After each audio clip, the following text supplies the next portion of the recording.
quiero darle las gracias públicamente. Le contaba anoche cuando estábamos por ahí tomando unas cervezas que había tenido recientemente una grata sorpresa en el seminario sobre la ilustración de la Fundación Ortega y Gasset, porque había la ponente que teníamos ese día, que fue a finales de septiembre, pues era portuguesa, Cecilia, y pues no sé cómo yo vi en la biografía del documento que nos presentó pues el nombre de Pedro Calafate, y cuando la dije que yo era amigo de Pedro Calafate, pues me puso a Pedro Calafate por las nubes como una de las personalidades de peso en Portugal. Así que muchas gracias de nuevo, Pedro, por estar aquí. Así que tienes la palabra, sin más. Esto está funcionando. Buenas tardes, pues muchas gracias por tus palabras. Para mí es un placer siempre venir aquí a Ávila y venir a España en general, porque es la relación que en primer lugar nos interesa a nosotros que estamos del otro lado de la frontera, que culturalmente no es tan firme cuanto parece. Yo voy a hablar sobre soy portugués, mi español es de aprendizaje empírico, de modo que muchas palabras así van a salir misturadas, pero creo que me haré entender con algún esfuerzo de oído de vuestra parte. Y me propongo hablar del concepto de propiedad privada en Francisco de Vitoria, porque cuando leí la Relectio de Indis, el primer título ilegítimo que Vitoria se refiere en su Relectio de Indis es la tesis de que los bárbaros son verdaderos dueños de sus bienes, de sus propiedades, de sus dominios. Y Vitoria hace cuestión de decir en el inicio, pero aquí en este texto yo no voy a hablar con mucha profundidad del problema de la propiedad. Voy solamente a fundamentar el derecho que estos pueblos tienen a la propiedad de sus bienes, tanto pública como privadamente. Y no lo voy a profundizar mucho porque yo ya he tratado de este tema en mi comentario a la cuestión 62 de la Suma Teológica, de la Secunda de Santo Tomás de Aquino, el comentario al tema de la restitución. Y el comentario es este que aquí está, cuestión 62 de restituzione. Y este texto me he quedado con alguna admiración, lo he procurado, he intentado leerlo, y creo que no digo un error que no está publicado en español. Es un texto, ayer he preguntado al profesor Barrientos, que conoce bien estas cosas, y me ha confirmado que no se había todavía traducido en español. Y es un texto que en su totalidad tiene algunas partes tediosas para un lector de hoy, pero tiene otras que son sobre todo las iniciales, que son interesantísimas. Y entonces nosotros en la Universidad de Lisboa hemos formado un equipo de latinistas, de paleógrafos, porque estas cosas son extremadamente complexas, de lingüistas, y hemos traducido este texto a portugués y vamos a publicar muy en breve una edición bilingüe de varios tratados de maestros portugueses de Coimbra y Évora sobre el tema de la restitución, que es un tema muy importante en estos autores y que Santo Tomás había abordado de modo muy breve. Incluso un profesor de Coimbra de 1550, que también no tiene nada publicado, todo está manuscrito y en latín, Antonio de São Domingos, tiene una bellísima relectio sobre la restitución y dice: Santo Tomás ha abordado de modo muy breve este tema, quizás porque en aquel tiempo los hombres no eran tan malévolos, ¿no? No eran tan depravados, ¿no? Pero en esta época, en fin, con la expansión del mundo, y esta cuestión se plantea en Vitoria también, y vamos a publicar también los manuscritos latinos sobre la restitución de los maestros portugueses de Coimbra y Évora, tanto cuanto hemos ya publicado esos mismos manuscritos sobre la cuestión de la guerra, en que Vitoria es una figura tutelar, Santo Tomás también, la cuestión 40. Entonces, solo para una visión, hay una transcripción latina, me he olvidado de decir con justicia al profesor Vicente Beltrán de Heredia, que ha hecho una transcripción del manuscrito latino y que nos sirve de mucha ayuda porque en estos textos la cuestión de las abreviaturas que no están padronizadas en diccionarios latinos los más célebres que usan los latinistas, entonces hay que tener mucha sabiduría hecha de experiencia y de lucha y labuta con estos textos para podermos hacer una cosa digna del trabajo de estos maestros. Y lo he empezado también, voy a leer como el texto creo que será desconocido de las gentes, de las personas que no conocen latín, será algo novedoso para los presentes. Yo voy, como estamos pocos también, voy a abusar un poco de vuestra paciencia y voy sobre todo mostrarles la lectura directa, ya traducida, de algunos tópicos fundamentales del pensamiento de Vitoria en cuanto a la propiedad privada, con alguna comparación, algún diálogo posible con el compañero de Vitoria en San Esteban y en Salamanca, que fue Francisco Domingo de Soto.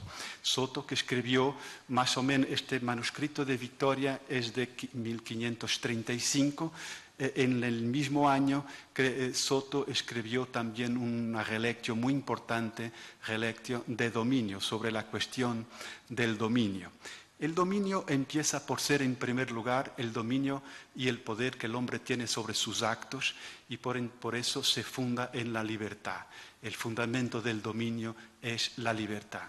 Pero la cuestión se complexifica en sentido de una división que tuvieran que hacer estos autores cuando se plantean el problema que es el dominio, dónde viene la palabra dominio, y hacen una división fundamental para ordenar su pensamiento.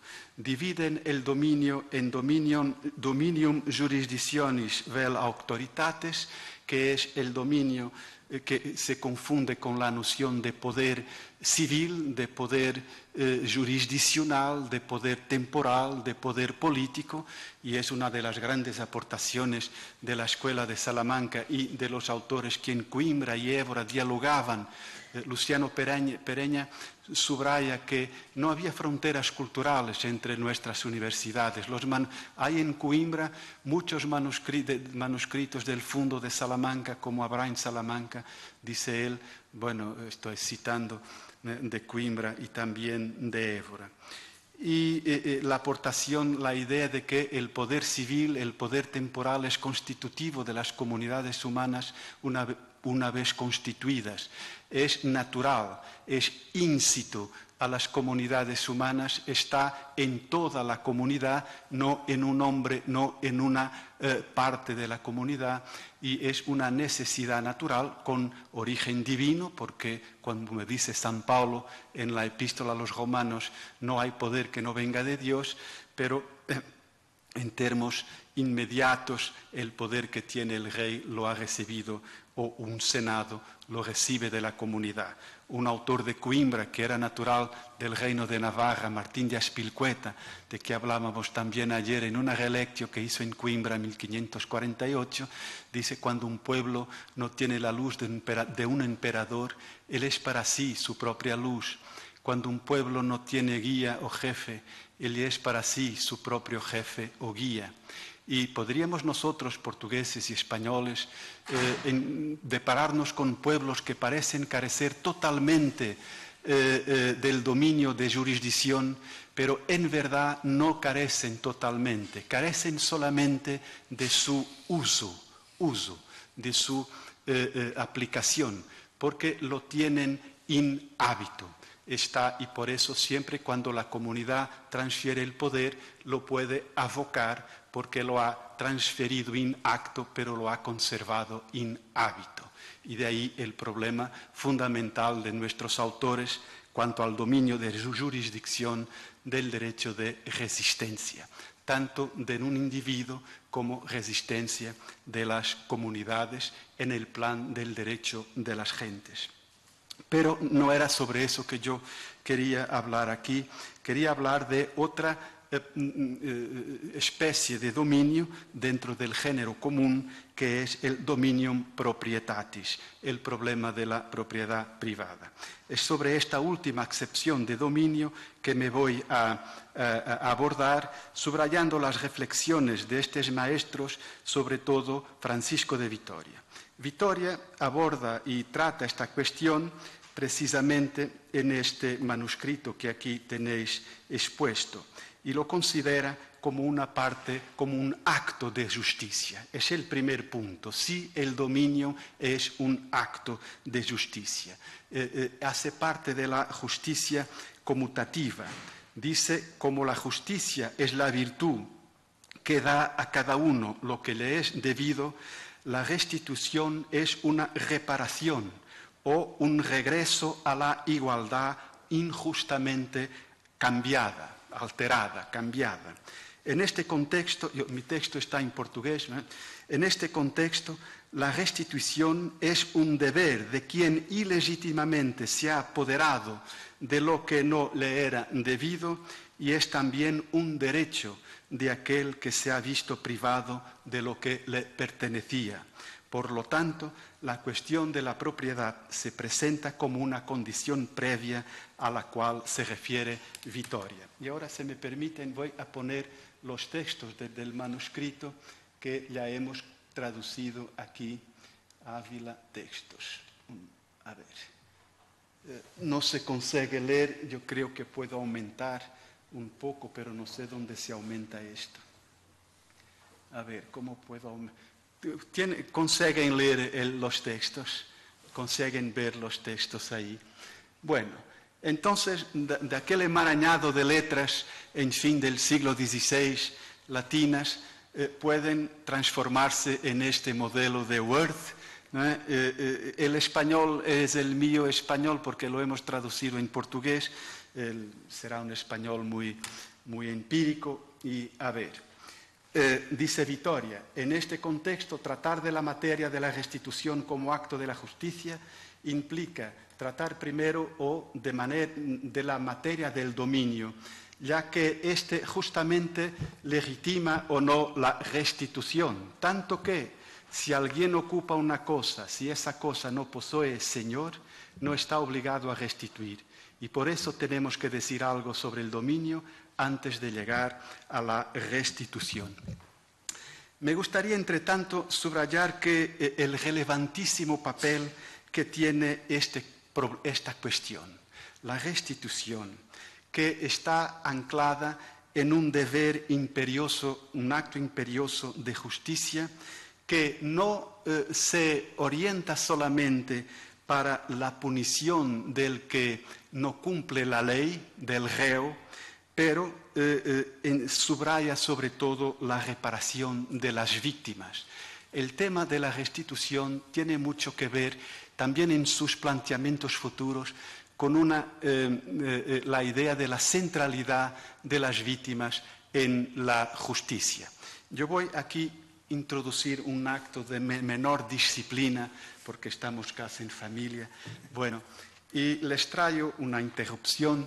Aquí dos sentencias se dice de un tribunal, sentencias del más importante tribunal de las Naciones Unidas, el Tribunal International Court of Justice, Corte Internacional de Justicia, de un mismo juez. Este juez fue el presidente de la Corte Interamericana de Derechos Humanos, de la OEA, que tiene su sede en San José de Costa Rica. Es un catedrático y magistrado brasileño, Antonio Cansado Trindade. Y en una sentencia de 2 de febrero de 2018,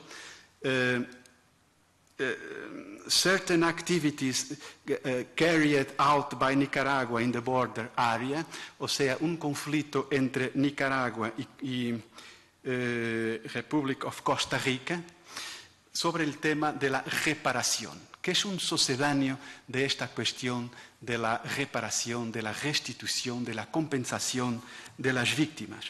Y en un momento de su voto singular, ha hecho un voto individual, Nicaragua ha sido condenada este año, esta sentencia es de este año, dice él así.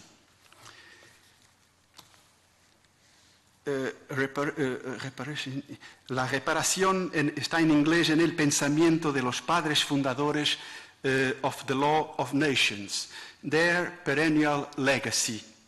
Y dice, en el derecho de las gentes, in the Law of Nations, la reparación es necesaria para la preservación de la orden internacional. La reparación es, en efecto, corresponde a una necesidad internacional conforme a la recta ratio, que es un concepto ciceroniano que él emplea mucho. Él tiene una obra fundamental, se llama Derecho Internacional de los Derechos Humanos, editada en México, la editorial, y otra obra, La Humanización del Derecho Internacional.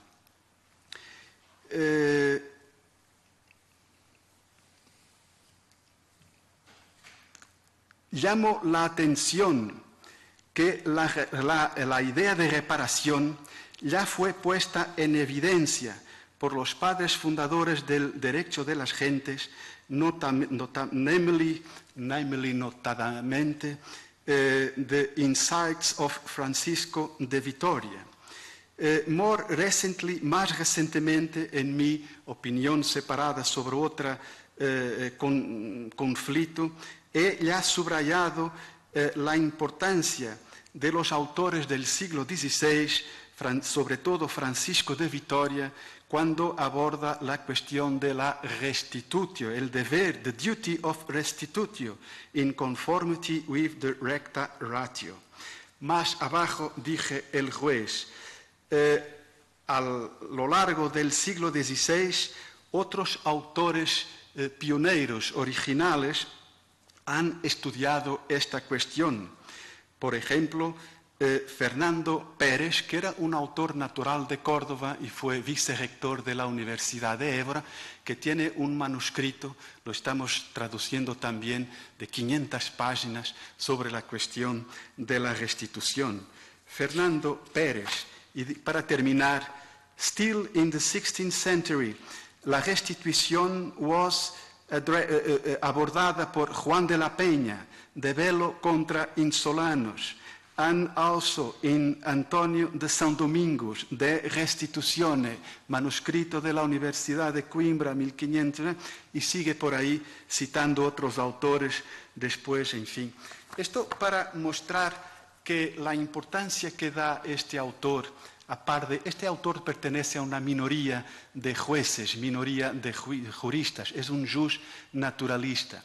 Y ya en otros momentos importantes, por ejemplo este de 2012, Affaire Amadou Sadio Diallo, un conflicto entre Congo y República de Guinea, cuando dice que es fundamental, recuperando el legado de los maestros ibéricos, entender que la reparación no está en segundo plano con relación a la punición de las víctimas. Son cuestiones, la punición del reo y la reparación de las víctimas, son cuestiones que, al contrario de la práctica de los tribunales internacionales, deben estar en el mismo plano.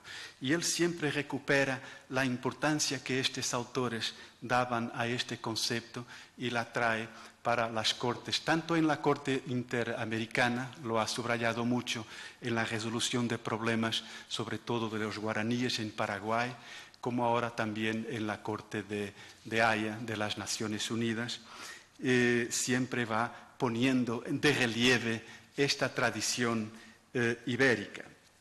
Bueno, vuelvo ahora más disciplinadamente al texto de Vitoria. Y entonces nos dice que restituir es restablecer la igualdad. Es el texto número 2. Un momento, ahora ha desaparecido. A ver qué pasa aquí. Yo quería... Se prueba a partir del significado de la palabra, porque restituir consiste en la reconducción al estado primitivo. En efecto, la restitución consiste en el retorno a la igualdad, lo que se refiere a la justicia conmutativa cuando hay lugar a la compensación de una cosa por otra. Pero aquí se plantea, Vittoria entra en el plan de lo que se llaman los derechos reales. ¿Es la restitución un derecho o no es un derecho? Page down. ¿Dónde está aquí? Aquí está. Perdón porque yo trabajo. En un primer momento, Vittoria distingue inicialmente dominio y derecho de la persona, en la base de la distinción entre propiedad por un lado y uso por otro lado. Y da a entender que aquel que tiene uso de una cosa tiene en cierto sentido la cosa, pero no tiene el dominio en el sentido de propiedad. Se sitúa, por tanto, Vittoria en el plan del pensamiento jurídico más restrito y nos dice aquí, porque en el número 3, porque se llama uso cuando alguien tiene la cosa, aunque no posea el dominio, así como yo tengo el uso de la casa que he alquilado. Es llamado un cierto dominio al usufruto o posesión, pero la propiedad es relativa a la cosa que pertenece a alguien y que se distingue del usufruto y de la posesión, porque ser señor es tener la propiedad de la cosa. Por lo tanto, dominio y derecho no son lo mismo. Yo estoy aquí subrayando esto porque es importante desde el punto de vista de lo que se vendrá a llamar los derechos subjetivos, porque él va después a entroncar en una posición que dice el dominio es un derecho de la persona, es un derecho individual, es un derecho de la persona humana. Y distingue derecho en este sentido de facultas o potestas de la persona del derecho como ley o norma objetiva. Entonces aquí tenemos, por lo tanto, dominio y derecho no son lo mismo en esta concepción y como es evidente con base en las leyes citadas, porque el poseedor y el usuario tienen derecho pero no tienen dominio. Así como todos concuerdan, aquí hay una distinción entre derecho y dominio con base en los derechos reales. El que tiene uso tiene derecho a la cosa, pero no tiene dominio de la cosa en sentido de propiedad. Así como todos concuerdan que en estado de necesidad es lícito usar la cosa ajena contra la voluntad del Señor. Si por lo tanto puede usar la cosa ajena, es porque tiene derecho a ella. Y sin embargo, todos concuerdan que no es el Señor de esa cosa, porque si fuese Señor no se diría contra la voluntad del Señor. Es claro que el derecho y el dominio no son lo mismo, porque no es cualquiera que tiene la facultad de usar la cosa que se dice Señor de esa cosa. Pero aquí tenemos ya otra parte fundamental que es la referencia a la necesidad extrema que me gustaría abordar más adelante. Pero Vittoria después supera esta distinción para decirnos que, aunque en el plan estricto de los juristas del derecho real sean cosas distintas, en el plan de la restitución podemos superar esta distinción entre derecho y dominio y decir que el dominio es un derecho, tanto del propietario como del usuario. ¿Por qué? Porque se interpone el problema que él está abordando en este manuscrito, la restitución.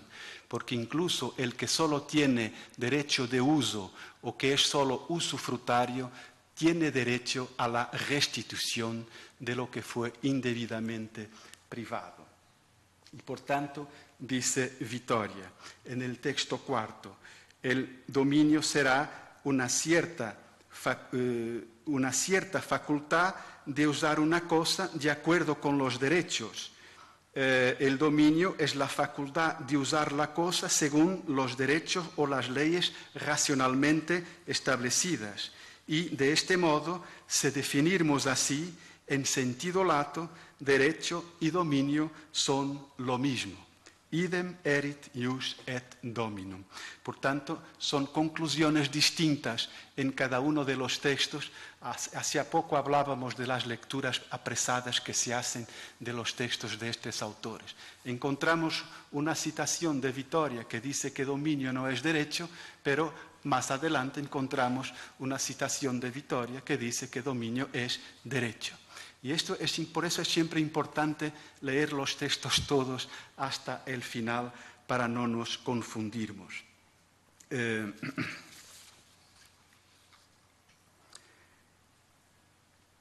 Voy a pasar a la cuestión. Esta concesión de dominio como facultad o derecho propio de la persona es sugestivamente subrayado, enfatizada por Vittoria, con base en un derecho fundamental de la persona, de grande relevancia entre los filósofos medievales, desde Santo Tomás, pero ya anteriormente, y en los escolásticos modernos. Es la cuestión de la comunidad de los bienes cuanto al uso en caso de necesidad extrema. Ya hemos visto que son muy cuidadosos en separar uso, usufructario, posesión, propiedad, pero Vittoria aquí no es tan preocupado con eso. Soto sí, en la relectio del dominio, es muy más técnico, más preocupado. Se trata aquí de un derecho de subsistencia que asiste a todas las personas, un derecho individual fundado en el derecho natural, en los mismos términos en que el dominio como derecho se funda también en un derecho natural, como veremos. Porque aquí es otra cuestión compleja. Hace poco Victoriano ha dicho con razón que la propiedad no es de derecho natural. Tienes razón, pero que estos autores tenían alguna sutileza en dividir el derecho natural, porque hay dos especies de derecho natural. Una es el derecho natural preceptivo y otra el derecho natural concesivo. Y por eso tiene razón Victoriano, pero también tendría yo razón si dijera el contrario, lo que dice Victoriano. Ya podremos seguir aquí un poco más adelante en el texto, porque son las sutilezas de estos escolásticos. Pero decía yo, se trata de un derecho de subsistencia. Aquí también el concepto de derecho o justicia natural implica claramente un concepto de derecho de la persona, derecho fundamental, un derecho de subsistencia, a la luz de la cual, de dignidad de la persona, a la luz de la cual en necesidad extrema todas las cosas son comunes. Todas las cosas son comunes cuanto al uso, pero ya no cuanto a la propiedad, cuanto al uso en necesidad extrema de cualquier individuo, recuperando un sentido de comunitarismo originario fundado en el derecho natural concesivo que adiante no referiré. Se trata en el fondo de recepcionar o de reconocer la validad de un principio originario, o sea, en el principio del mundo todas las cosas eran comunes y no existía propiedad privada.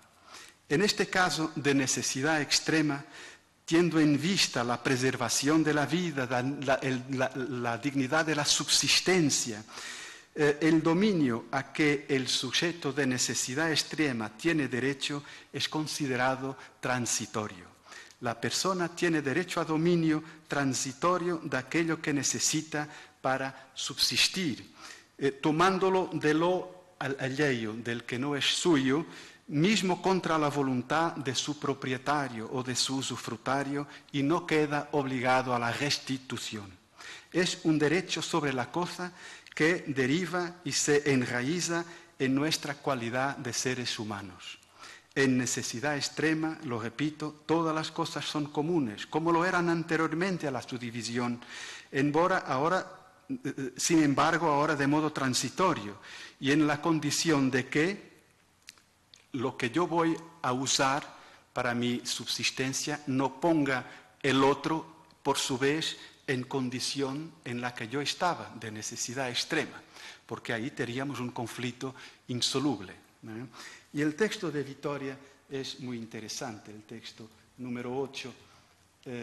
Repito, estoy aquí abusando un poco de los textos porque como creo que no han sido nunca leídos, a no ser en su texto parte latina, dice Vittoria, en tiempo de extrema necesidad, el texto 8, de extrema necesidad, todas las cosas son comunes, porque aquello que puede subvenir a la extrema necesidad del próximo es suyo.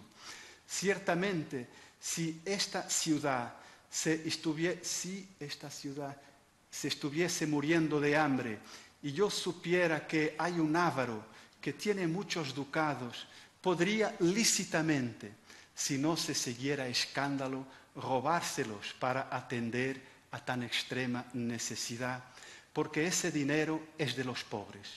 En tales tiempos todas las cosas son comunes, esto es, de derecho natural, y los hombres no pudieran ponerse de acuerdo en establecer unas leyes tan inicuas según las cuales la división de las cosas fuera hecha de tal modo que, en caso de extrema necesidad, no les fuera lícito a los hombres apoderarse de lo ajeno. Por tanto, aquí está un límite fundamental a la idea de propiedad privada que tiene que ver con la dignidad de la persona humana y, por tanto, no una perspectiva de individualismo posesivo que triunfará con algunos liberales posteriores, ¿no? Pero en un afán orgánico, comunitario, de bien común y de dignidad de la persona. Pero yo he subrayado a rojo unas dos palabras que Vittoria ahí utiliza.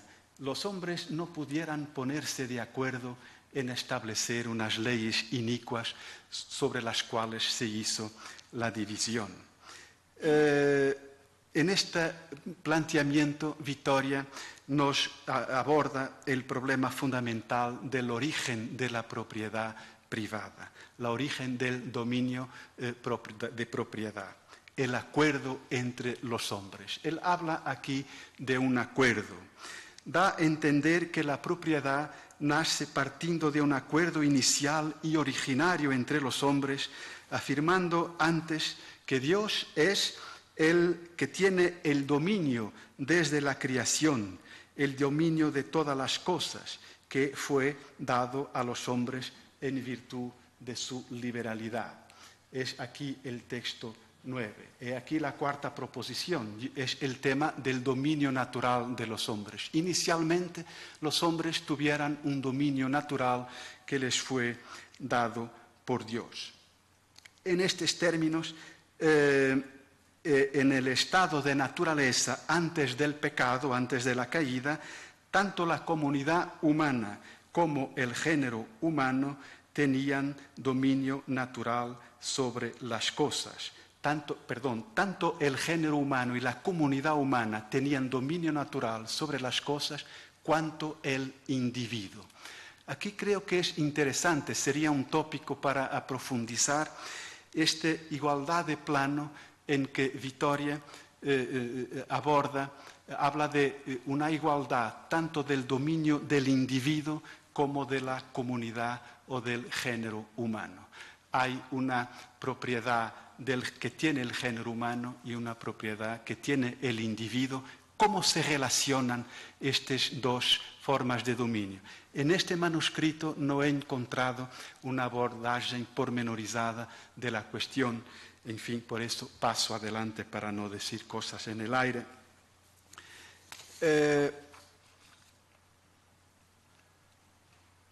Véase, por ejemplo, el texto número 10. El texto 10 dice Vittoria, no solo todo el género humano y comunidad tenían dominio sobre todas las cosas, sino también cualquier hombre en estado de perfecta naturaleza, comunidad y hombre. Es decir, permaneciendo solo bajo el derecho natural, era señor de todas las cosas creadas y podría usar y valerse. Aquí es difícil cuando aparece esta palabra, usar, y en latín está abuti. Abuti quiere decir abusar, quiere decir abusar. Pero si ponemos la palabra abusar, puede usar y abusar de las cosas. Provoca un ruido, porque creo que es contrario al pensamiento de estos autores, también de Vitoria. Sí es legítimo abusar. Se dice abusar en español, sí, de las cosas. Pero allí está la palabra, él utiliza la palabra. Abutir quiere decir abusar, ¿verdad? Entonces tenemos aquí un problema de traducción, porque es muy interesante también ver cómo se pueden traducir estos textos sin traicionar el pensamiento de los autores. Y es verdad que... En español se dice usar y abusar. En algún concepto sobre la propiedad, pues está esas dos palabras presentes. Pero la palabra abusar aquí, no sé si...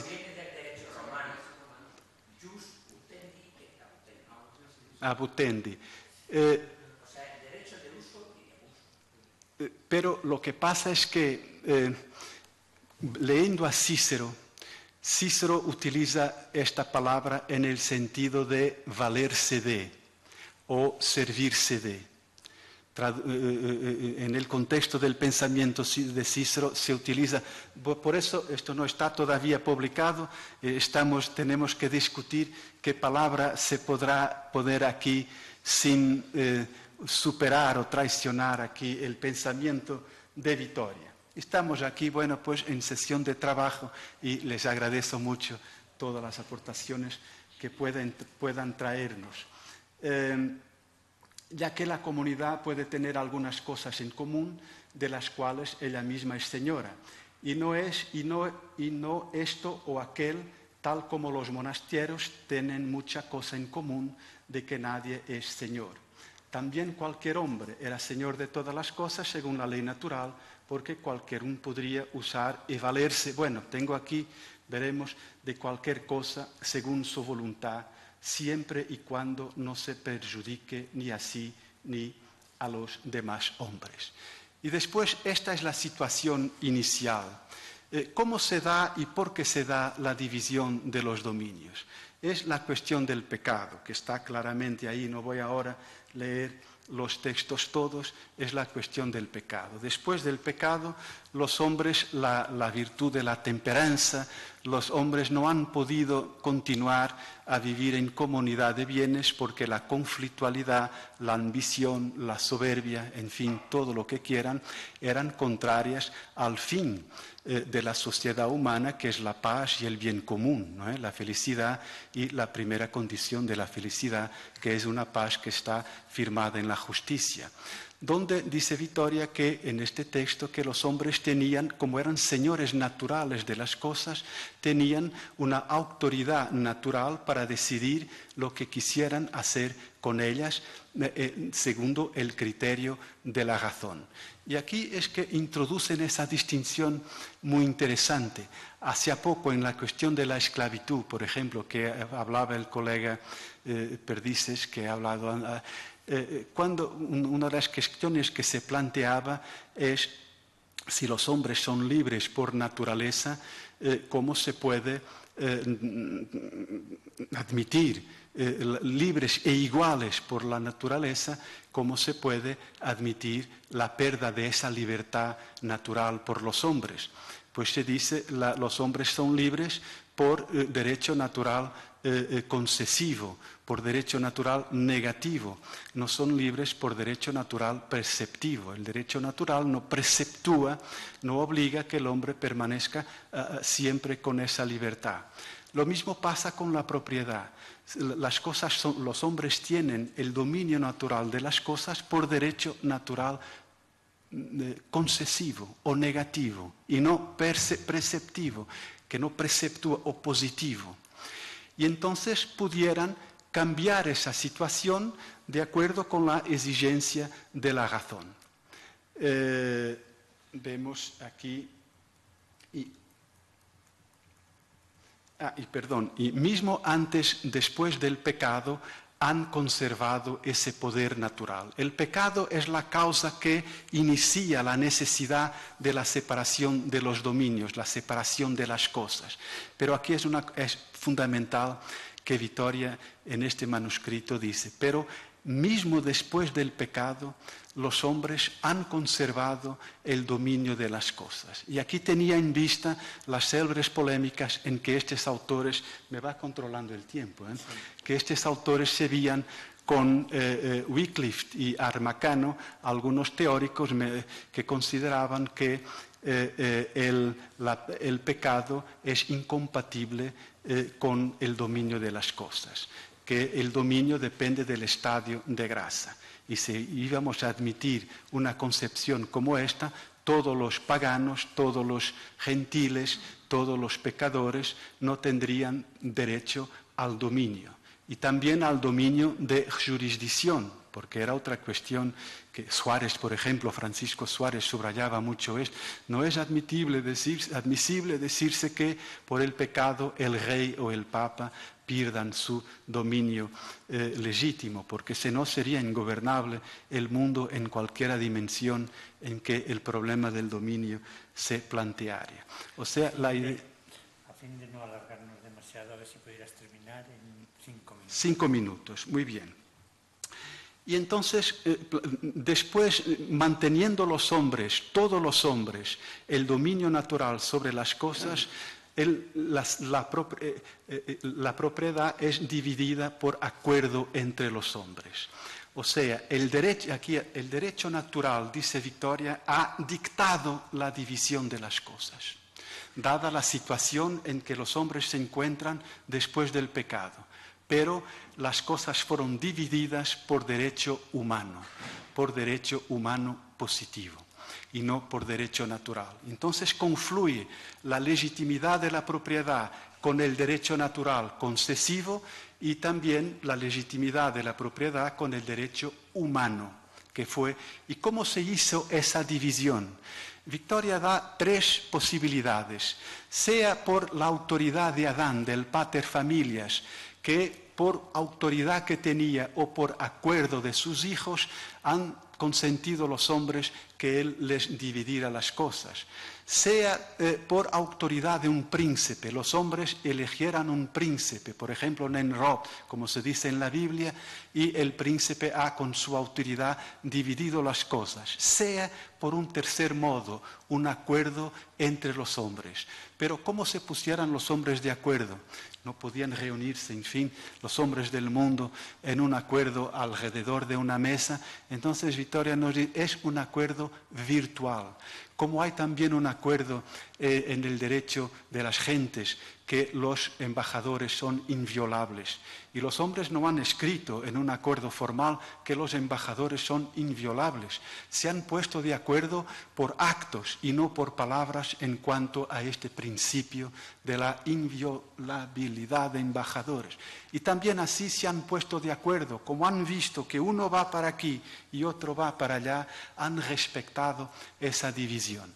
Y aquí entraba un texto fundamental de la Biblia, de los Génesis, cuando Abraham sube a un monte y con Lot, su sobrino, y dice, he ahí la vista de toda la tierra, te ruego que no haya querela entre nosotros, si vas por la izquierda, yo voy por la derecha. Y aquí se plantea y por tanto esta ocupación originaria, ya estoy terminando, de la tierra, confiere derechos originarios a esas gentes, a esas personas, a esos pueblos que ocupan, a las personas de esos pueblos que ocupan toda la tierra. Aunque él diga, en el inicio no fue dividida toda la tierra. Después, lo que no fue dividido pudo ser ocupado por los viajeros, por los que llegaran primero. Eran reyes. Soto, por ejemplo, tiene ahí algunas divergencias. Y aquí Vittoria introduce lo que va después a abordar en el de Indis.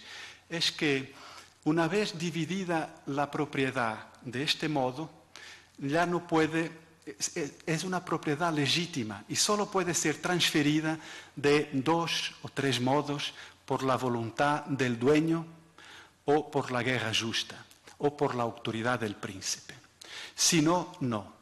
Entonces aquí se plantea la cuestión de los indígenas americanos que él va a abordar después 4 o 5 años en el de Indies. Y termino con el texto final de este manuscrito que está aquí en el final, que ya les muestro, que es muy interesante porque anticipa lo que él después fue a abordar en el de Indies. El texto número 25, y con esto termino, pero merece la pena por su, en fin, aspecto quizá menos conocido, de que sigue cuando él explica este acuerdo virtual que es válido para todos los pueblos y que establece derechos originarios de los hombres y de los pueblos sobre la tierra. Sería interesante, por ejemplo, en Portugal, ver que la legislación indígena colonial portuguesa en Brasil establece derechos originarios, como en España también las leyes de Indias, las segundas leyes de Indias, 1540 y poco, pero hay un alvará en Portugal muy importante, 1 de abril de 1680, en que el rey de Portugal dice así: en la concesión de sesmarías, se dice sesmarías, ¿sabes qué es sesmaría? Sesmaría es un concepto del derecho, por lo menos portugués, en fin, que es conceder tierra para que sea cultivada. Se ha planteado en el siglo XIV en Portugal y fue trasladada a Brasil.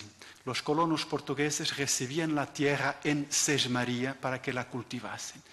Y la legislación portuguesa dice, en la concesión de la sesmaría, porque el rey es que quiero que se preserve el derecho de terceros. Y quiero que se entiendan por terceros los indios, que son naturales y originarios señores de estas tierras. El concepto de derecho natural y originario es muy importante después, por ejemplo, hoy día, en la Constitución brasileña que está activa, aunque el próximo presidente ya ha dicho que no va a respetar mínimamente el artículo 232 de la Constitución brasileña, dice así: son reconocidos a los indios derechos originarios sobre las tierras que tradicionalmente ocupan. ¿Y qué son derechos originarios? Es interesante ver que los mayores constitucionalistas brasileños van a encontrar la noción de derecho originario en textos como estos de Vitória. No citan a Vitória, citan la legislación portuguesa, pero es que la legislación portuguesa está anclada en textos como estos de Vitória, no por vía de Vitória, pero por vía de los maestros de Coimbra que en esta escuela enseñaban estas cuestiones. Aquí está, derecho originario, de que se sigue el corolario. Los cristianos no pueden ocupar las tierras de los infieles si aquellos infieles son de ellos verdaderos señores y no sean cristianos. Pero si las ocupan por la fuerza y ya no se pasa así. En este caso, los cristianos pueden retomarlas tal como ocurre en África, que los sarracenos tomaran a los cristianos. Y es evidente el corolario porque consumada la división, aquí está, consumada la división de las cosas, reclamar un derecho originario. Consumada la división de las cosas, plantea un derecho originario. Vamos a ver lo que dice Locke, por ejemplo, sobre el derecho de propiedad. En el segundo tratado del gobierno, tiene derecho a la propiedad el que trabaja la tierra industriosa y racionalmente. Si no la trabaja industriosa y racionalmente, no tiene derecho a propiedad. Es diferente aquí. Hay una ocupación y no es... Francisco de Vitoria habla, voluntad del dueño, ley del príncipe, guerra justa.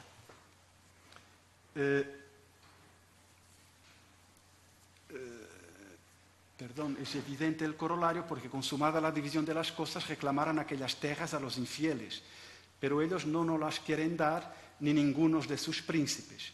Pero el contrario, si los infieles son verdaderos señores y si ellos mismos no las desean dar, se sigue que no podemos retenerlas o expulsarles, tal como sucede con estos indios a quien ciertamente nadie puede retirarles sus tierras. Bueno, y era esto. Muchas gracias. Muchas gracias. Perdonen tantos textos, sí, pero es que... Aunque vamos un poco justos de tiempo, pero ahora tenemos la suerte de que vamos a continuar con el mismo tema, porque Nieves San Emeterio nos va a hablar de las teorías de la propiedad en Juan de Lugo y John Locke. No sé si alguien quiere hacer alguna pregunta breve, porque si no, a ver si... Pepe. Bueno, en primer lugar, darte la enhorabuena por esta conferencia tan ilustrativa. Gracias. Y, en segundo lugar, yo quería, a base de la conversación que tuvimos ayer acerca de la traducción del De Restitutione de Francisco Vitoria, pues quiero hacerte una aclaración y también una ampliación, ¿no? Realmente la cuestión de Restitutione no está traducida, pero sí hay traducido algunos textos, porque muchos de los que estamos aquí, supongo yo, que conocemos una obra de Restituto Sierra Bravo sobre el pensamiento social y económico de la escolástica, y entonces en un segundo tomo tiene él una selección de textos, pero de todos los escolásticos, y ahí también tiene una selección de Vitoria, y en concreto selecciona algunos textos referidos a esta cuestión de dominio, pero no toda la cuestión de restituciones, sino algunos de esos textos. ¿Cómo se llama el libro? Perdón. El libro el autor es Restituto Sierra Bravo. Gracias. Y está en el Consejo Superior de Investigaciones Científicas, está publicado. Son 2 tomos que es sobre el pensamiento social y económico en la escolástica. No te digo si exactamente es ese título, pero la idea es esa. Gracias. Y ahí hay una selección de textos de todos los escolásticos y de Vitoria, en concreto, del tema del dominio, hay algunos textos. No todo, pero sí hay alguno. Vale, muchas gracias. Pues sí, gracias.